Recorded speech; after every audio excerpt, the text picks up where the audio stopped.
আসসালামু আলাইকুম।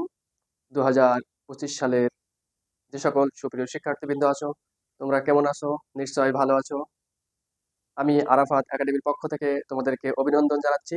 আজ আমার আলোচনার বিষয় হচ্ছে, খেয়াল করো যে সপ্তম শ্রেণীর গণিত অনুশীলনী 2.2 এর কত নম্বর অঙ্ক? 9 নম্বর অঙ্ক সমাধান করব।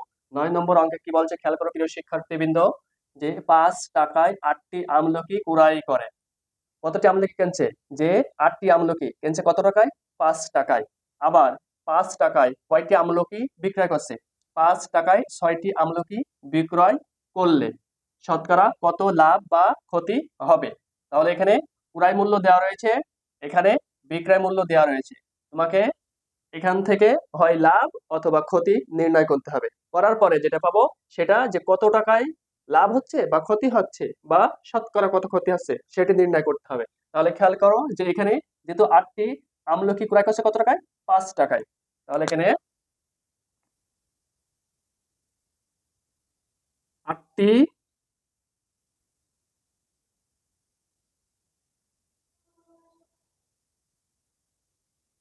আমলকির ক্রয় মূল্য, 8টি আমলকির ক্রয় মূল্য কত টাকা? 5 টাকা। 5 টাকা। এরপরে খেয়াল করো, তাহলে যেহেতু 8টি আমলকির দাম কত হচ্ছে? 5 টাকা হচ্ছে, সেহেতু তাহলে একটি আমলকির দাম কত হবে সেটা আমরা বের করব। তাহলে একটি আমলকির ক্রয় মূল্য 5/8 টাকা ইকুয়াল 5/8 টাকা, যেহেতু এটা ভগ্নাংশ আকারে। এরপরে খেয়াল করো, আবার 5 টাকায় 6টি আমলকি বিক্রয় করছে, তাহলে 6টি আমলকি বিক্রয় করে। খেয়াল করো, 6টি 6টি আমলকির বিক্রয় মূল্য,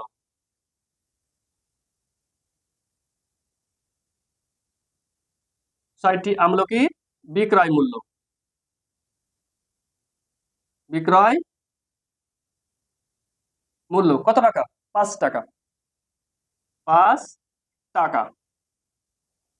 যেহেতু 6টি আমলকির বিক্রয় মূল্য 5 টাকা, অতএব একটি আমলকির বিক্রয় মূল্য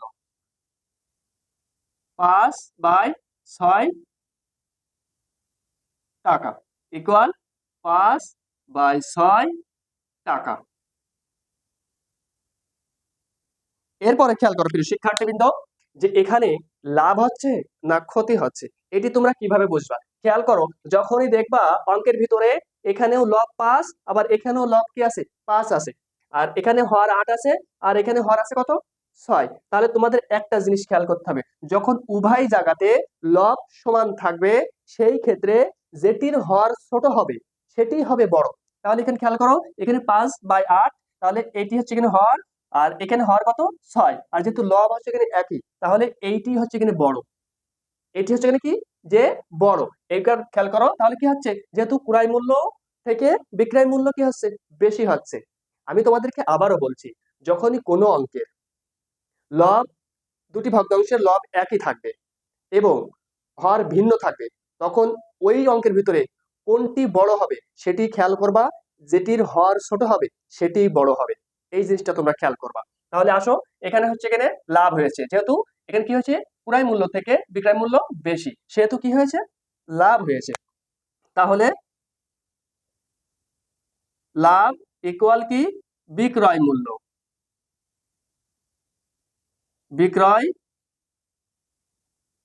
মূল্য বিয়োগ ক্রয় মূল্য,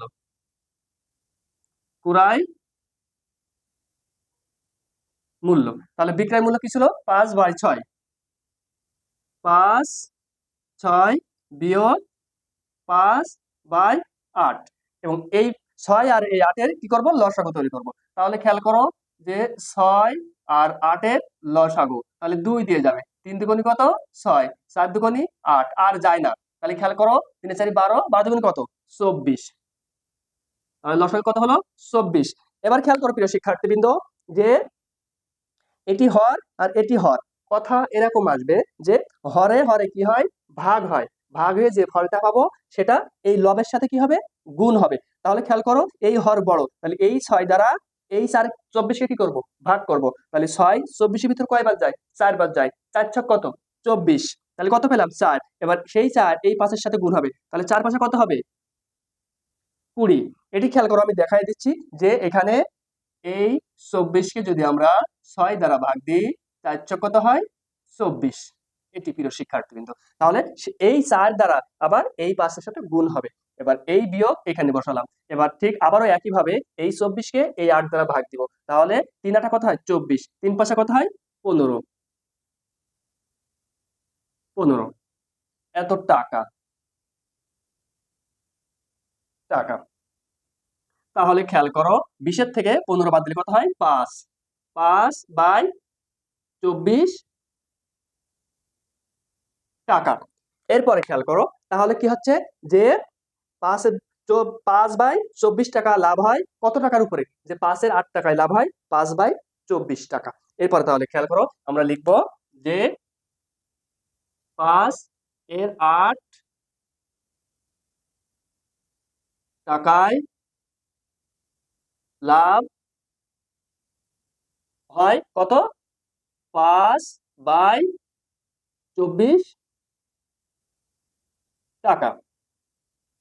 অতএব 1 টাকায় লাভ হয় 5 গুণ এই 8 নিচেই এই 24 গুণ এই 5 টাকা। এখানে খেয়াল করো প্রিয় শিক্ষার্থীবৃন্দ তোমরা, যে এখানে যখন লব আর হর আকারে থাকবে, তখন দ্বিতীয় লাইনে যখন করব, তখন এরা হচ্ছে এখানে পরিবর্তন হয়ে যাবে। পরিবর্তন হয়ে এ লব হবে আর এ হর হবে। আর এটা যা থাকবে তাই বলবে। তাহলে 5/24 বসাইছি, আর এটা কি বললাম, পরিবর্তন হবে। তাহলে 8 উপরে যাবে আর 5 নিচেই বলবে। এরপরে খেয়াল করো যে এটি এ পর্যন্ত হলো। এরপর বলছে শতকরা কত লাভ বা ক্ষতি হবে, শতকরা চেয়েছে। এই শতকরা চেয়েছে বিধায় এখানে কি বসবে, যে 100 টাকায় লাভ হয়। তাহলে যে 5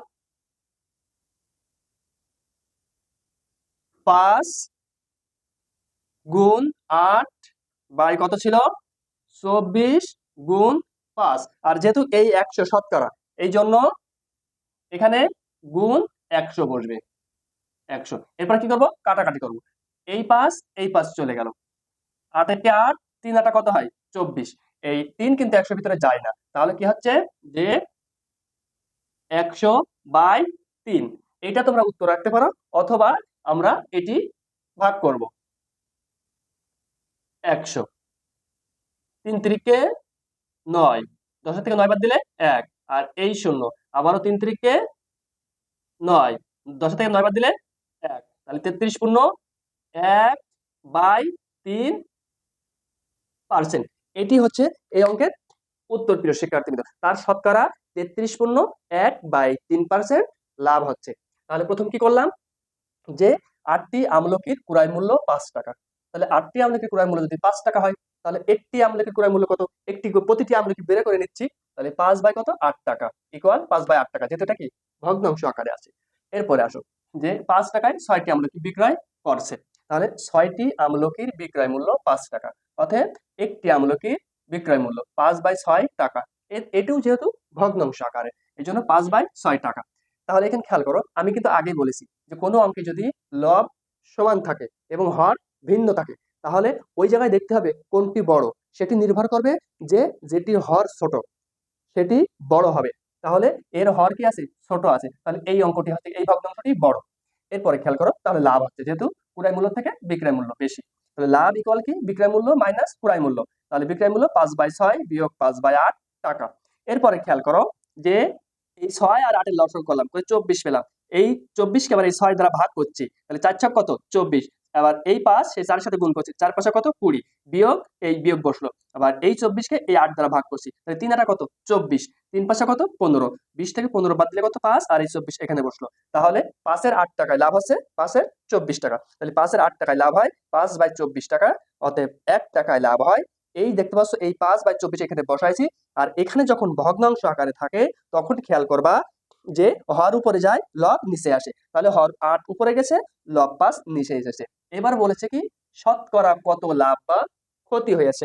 তাহলে খেয়াল করো শতকরা মানে কি 100, তাহলে 100 টাকায় লাভ হয়, যে এইটুকু নয় পুরো বসাইছি আর এই 100 এখানে বসলাম, কাটাকাটি করে কত পাইছি 100/3, এই 100 কে আবার 3 দ্বারা ভাগ করলাম, কত পেলাম 33.1/3%। উত্তর